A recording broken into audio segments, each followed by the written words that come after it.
Greetings, everyone. Welcome in to the MLB Picks and Props show. This is my debut. My name is Michael Govier. It's great to be here with you. I got the MLB Dream and real Brank in the house today. We're really excited for the show. It's going to be a good one. We're on the GamePlus Network. I hope you're enjoying it on that end. And for those of you that are over on the FTN Network YouTube channel, what's up? How you doing? Welcome to the party. We're going to cover some picks, and we're hopeful to make you plenty of money. Don't forget, FTN Bets. That's where this all begins. MLB Dream, I'm getting to know you. This is brand new for me. How you doing? Pretty good, man. Pretty good. The Orioles got a big series coming up against the Red Sox this weekend, which, a lot of playoff positioning determines, which is weird to say, but yeah, I'm looking forward to that series.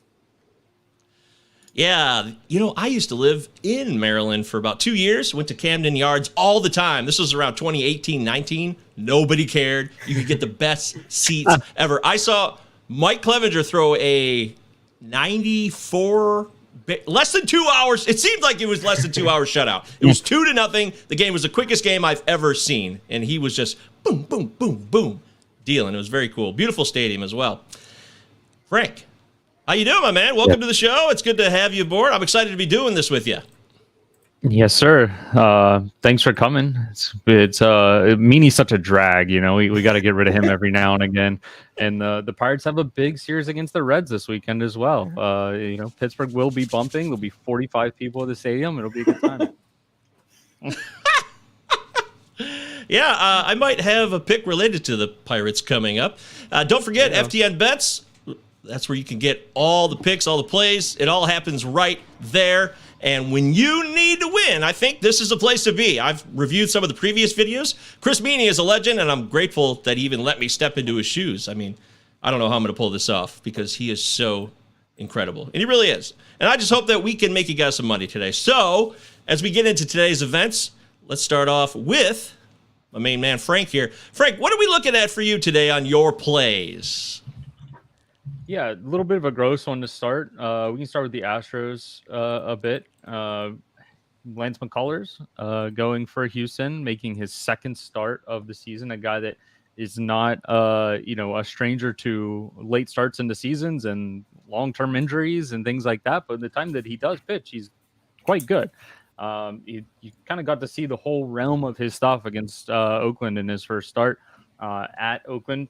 5 strikeouts, 4 walks, but no barrels, 1 hard hit ball, which a hard hit ball is defined by 95 plus, so 95 mile per hour exit below against plus. Still went 6 innings and only faced 21 hitters. So outside the walks, looked pretty good. And I don't know that I can blame him too much considering how far he was from being on the mound. And granted, the Oakland hitters aren't necessarily going to light you up no matter who you are. We probably put Dream out on the bump, and he could probably get through 5 and then, allow 2 or 3 earned there. But in his rehab starts, he did have a little bit of control issues. That being said, you look at his career mark, 3.54 ERA. The velo was fine, right? He looks normal. He looks healthy, at least for the time being.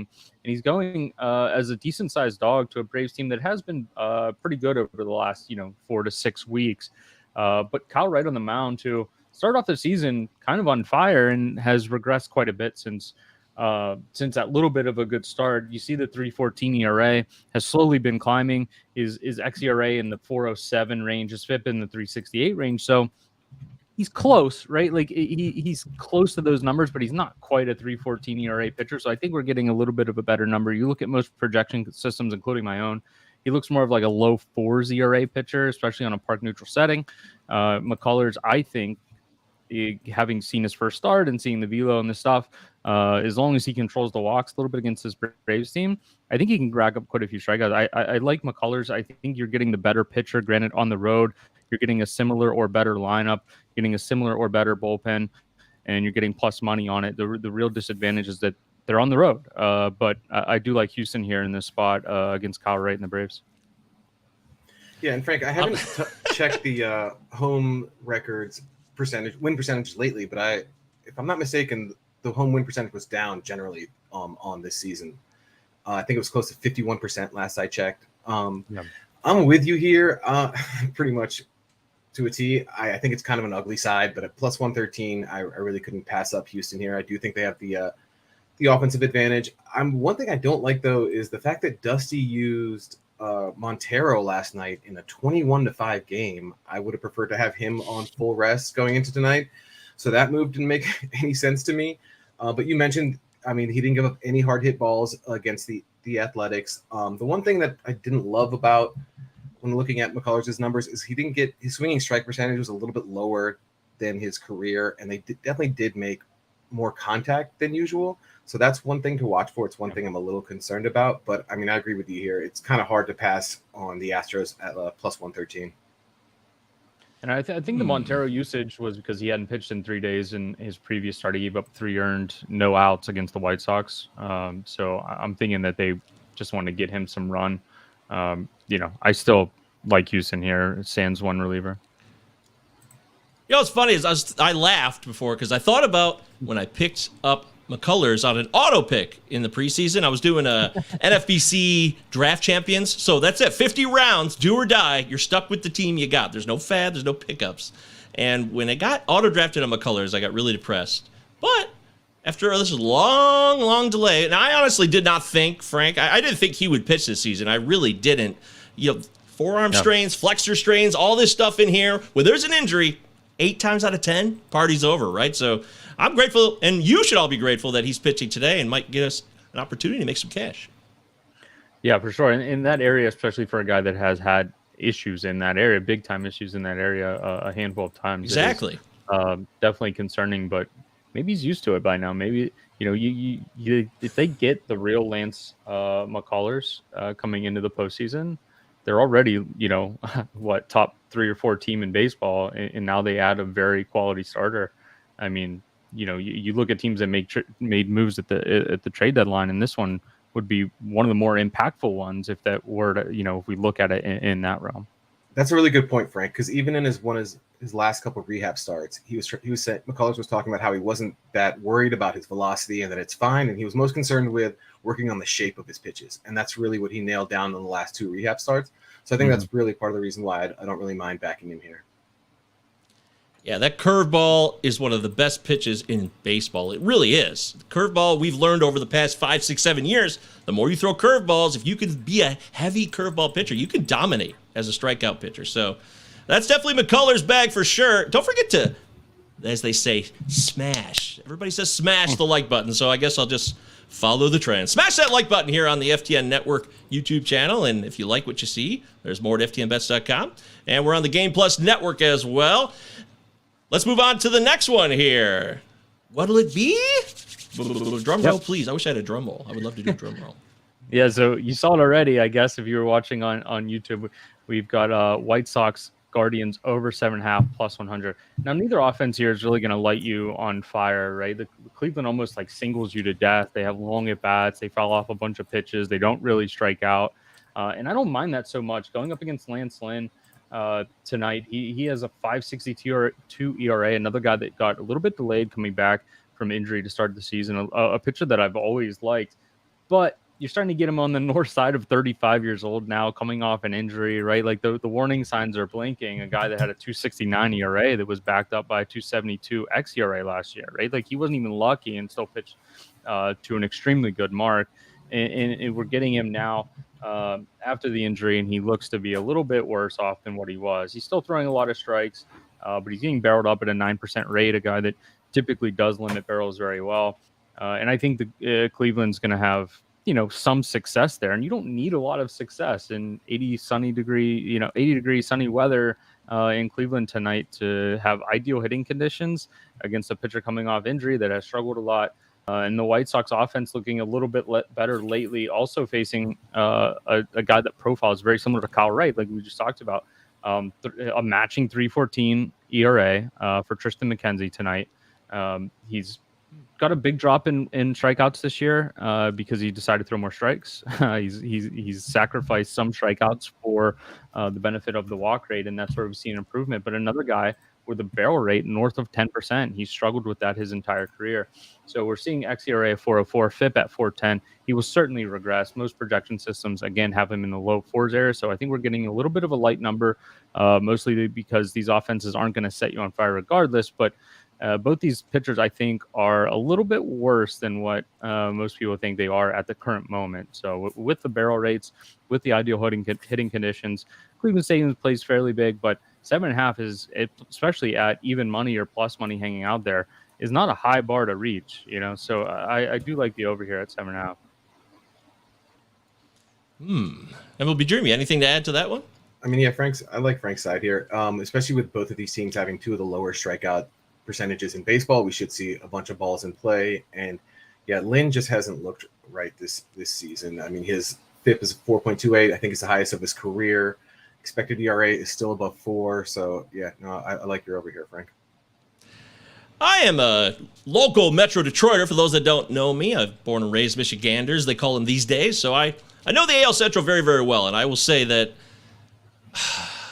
it's usually a pretty boring affair. It used to be exciting, but these teams in the AL Central, the Cleveland, even the White Sox, the Twins to a lesser extent, but especially the Royals and my bozo, terrible Tigers, it's not exciting offensively most of the time. But usually I'm the kind of guy that likes to see a change, and things never stay the way that they always are. Yes, there's been struggles at times for Chicago offensively, but any given day there's an opportunity to grow and explode. And I'm just curious real quick, Frank, because I'm new to the show and maybe somebody else is new today.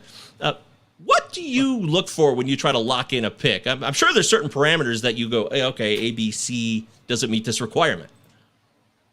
Yeah, so I model everything. So I have my own projection systems and run my own simulation models where I will run a game so many times and then basically add up all of those outcomes. So how many singles does a pitcher give up? How many home runs do I expect? All of that stuff with natural regression towards the mean for most projection systems and things like that. I do tend to line up with the public projection system. So things you might see on Fangraphs or Baseball Reference or other sites. But for the most part, I think there's still holes in the market where we see guys like Tristan Mckenzie who have had a lot of success with a 3.14 ERA, but everything indicates that he's not going to pitch to a 3.14 ERA, right? And we see guys like Lance Lynn who have struggles, and naturally that's usually a position where we would expect him to be a little bit better. But we start to look at aspects of, okay, he's injured, he's 35 years old, like where are these things going to start to lie? So on top of that, I still also sub for bullpens, right? I think both of these bullpens are maybe a little bit worse than what we would have expected coming into the season. And like I said, neither of these offenses are an aspect that are like super scary. But as Dream said, with the propensity of these guys that give up high barrel rates, we're getting offenses that don't really strike out. So now we're going to get a high amount of balls in play that are generally going to be hit harder than your average pitcher. I think that tends to, on top of a very low total and ideal hitting conditions, you can sort of see where I'm going here, where everything sort of lines up for this game to be in the 8-9 range instead of the 6-7 range. Beautiful. And Dream, I throw the same question to you. I'm just curious. Get to know you, understand your process real quick. Yeah, no, I don't use a model. I'll reference it, but it's similar to Frank's. I really want to look at like their current stats and then obviously their underlying statistics and kind of look to see if a pitcher's necessarily going to improve on his ERA, looking at his underlying statistics, or if somebody I'm going to want to fade going forward. And, obviously looking into splits and things like that. And most importantly, even if you love a side or want to fade a pitcher, if the number's too out of whack, you can't necessarily back that pitcher or fade him. So it's just kind of all those things kind of got to put them all together. I love it. This is great. I'm digging this. I'm learning so much. And by the way, if any of you guys have comments, you have a pick, you have a curiosity about MLB action today, drop it in the comments here in the live chat, and we'll discuss it with all three of us. All right. Well, I've got some picks, apparently, and I'm really excited to see how this goes because my first couple of goes here picking prize pick props. Struggled a little bit, but, it's early. I'm still feeling myself out here. So let's take a look at my picks for today. First one I'm liking is another total. I think Pittsburgh and Cincinnati in the over 7.5. Kind of the similar thought process here to what you were doing, Frank. I think this is an opportunity for both these offenses to easily combine for 8 runs. I really do. I don't think Graham Ashcraft or Bryce Wilson frightens me too much. Bryce Wilson has faced the Reds one time this year, and that was back on July 7th. it wasn't anything special. I mean, he didn't dominate. He had a 21% whiff rate. CSW at 33%, but that can vary depending on the umpire. You get a little bit more luck or less luck. Bryce Wilson has not been terrible either over his last few starts, which also tells me I feel like he's due. You know, he's outside of his right. Exactly. Yeah, he's definitely due to put up a burger here for sure. Yeah, I'm feeling pretty confident about that. And I also think even though the Reds made a lot of moves, let guys go, Jake Fraley is on fire. He's been one of my favorite pickups in season long recently. And I like this Reds offense, even without Joey Votto. Joey wasn't doing that much anyways. He was having a rough year, so his absence doesn't change much for me here. I like both of these offenses to get us to at least 8 runs. It might be close, but I feel pretty confident that we can get over that. Graham Ashcraft, Bryce Wilson, they'll give way to the relief corps. And one of the things that is the best here is the Cincinnati Reds relief pitching. They are so friendly to giving up runs. So once Graham Ashcraft leaves the game, forget about it. It's going to be open season. Hunter Strickland, I can't wait for him to get up at least 2 earned runs. Yeah, I mean, you make good points. You didn't even mention the Pirates bullpen, right? Which is probably equally as bad at the moment as, you know, even their better relievers like Stratton, their better relievers like Bednar, you know, are gone or have struggled over the last, you know, little bit. So Pittsburgh's bullpen is another one. And the other part too is Ashcraft being right-handed. The Pirates do hit on the left hand, like their power threats like O'Neal Cruz, Brian Reynolds are all better from the left side of the plate, which obviously leads itself to more runs. Even though a lot of those guys stink, they still are better than what they are usually than facing left-handed pitching. That's a good point. Dream, anything to add on that one? You think I'm crazy? Am I onto something here? No, you're definitely not crazy. I have the same lean. I like the over as well. And yeah, 2 bottom 4 bullpens in baseball going at it. We saw the Pirates even put some runs up on the Red Sox the past couple days. I agree with your total here. Yes! All right. I'm on the right track. I may have something here, folks. All right, then my next play is a player prop. And gosh, is this a trap? Is this something that looks so easy, but it might not happen? You got Lamonte Wade Jr. of the Giants at Coors Field this weekend. He's been hitting pretty well. He went 0 in his last game, but he's had a stretch here of power. And he's going to Coors on a Friday night against a team that, you know, the Rockies, there is something to be said about Coors Field is not the Coors Field that we used to know. I admit that freely. There's definitely been a reduction with the humidor introduction and the run reductions being pretty much a common thread now, of course. But that doesn't mean that Lamonte Wade can't get a double or load up at least 2 total bases in this game. I have little doubts about this. He's on again. He's off again. He's a lefty. He's going against a righty tonight. I have no fear. I feel like if this doesn't happen, it'll actually be kind of a big disappointment for me because Wade is in a prime situation here. You got a guy who's playing well. Coors Field, end of story. Am I falling to a trap here, Frank, or is this as good as it seems? Yeah, I don't think so. You know, you mentioned the totals, you know, coming down in Coors Field, but this total was 12 this morning. I think it has gone down because there's a chance of rain, but it seems like from at least some of the folks that I follow that this game will be pretty clear, especially for the bats. And the, you know, Jose Urena is really bad, like really bad, like arguably the worst pitcher in baseball. You look at some of his metrics in the upper 5s range for his peripherals. He's walking more batters than he's striking out. So Lamont Wade is obviously a contact hitter, a good hitter who is he's just not really going to strike out. So you're really maximizing your odds of not only him getting a few hits, but you might, you know, the double range in Coors is massive because they had to make the outfield so big, you know, so definitely a guy that can rope a triple as well. So it doesn't take much. They're going to hit Jose Urena well, and he's not going to strike anyone out, and he has to pitch in Coors Field and deal with all that. So, yeah, I don't think it's a trap. I just think a lot of the player props in these sort of like off markets are a little bit weak, you know, for the most part. Yeah, I mean, Urena has a FIP of nearly 6 at Coors. Wade mashes righties, just like you mentioned. And the other thing you have going for you is that Wade is projected to hit leadoff tonight, so he should see the most at bats out of all the Giants. All of those things are why I'm calling the over on 1.5 total bases for Mr. Wade Jr. and the Giants tonight. Giants are also playing well, too. I know that's like gut feeling talk. That's RotoGuts world. That's Vlad Sedler's world. But, I have an instinct, too, and I see trends. When teams start to play well and they have to make a push, it's a tiny part of it. It's not the big reason. We gave you plenty of other legitimate reasons why this play can happen.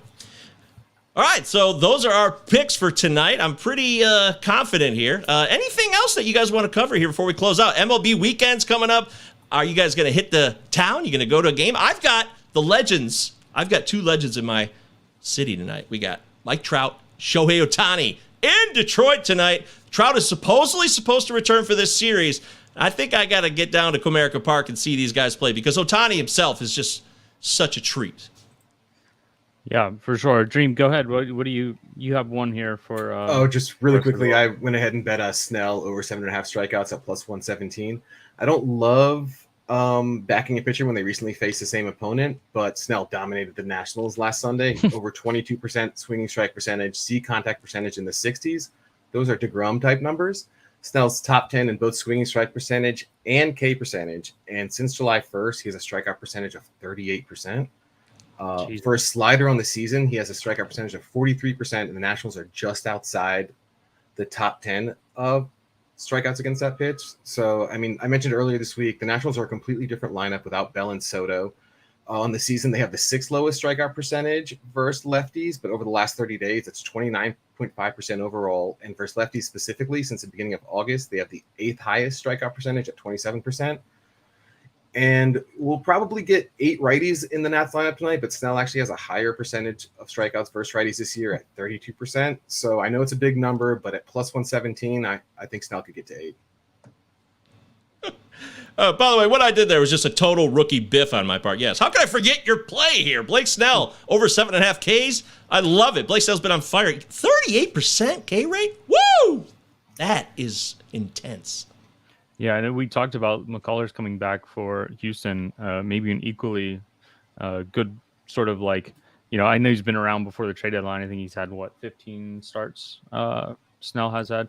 But we talk about getting somebody back. And Snell has struggled since coming over to San Diego. Like ever since that playoff run, he has struggled. And now we're seeing actually good Snell again. And perhaps, this ends up being surprisingly, the most important Padres sort of mid-season pickup might end up being Blake Snell, considering how, the surrounding offenses around them coming into the playoffs. Yeah, he had a 5.2 ERA in the first half. He just wasn't himself, and I think you nailed it. I think he's really healthy now, and then we're seeing the real Blake Snell. Beautiful. Well, there it is. We've done our duty here today. The GamePlus Network is going to wrap up. Unless we have any chatter or commentary, we'll hang on the YouTube for a moment. Don't forget to sign up FTN Bets. Platinum 20 is a great code to get you started there. We got everything you need. Picks galore. Frank, MLB Dream. We got it all. We want to thank you very much for joining us. I'm MJ Govier, my debut show. This has been a pleasure to do with MLB Dream at Real Frank Brank on Twitter. Make sure you like our YouTube channel and subscribe if you haven't done so.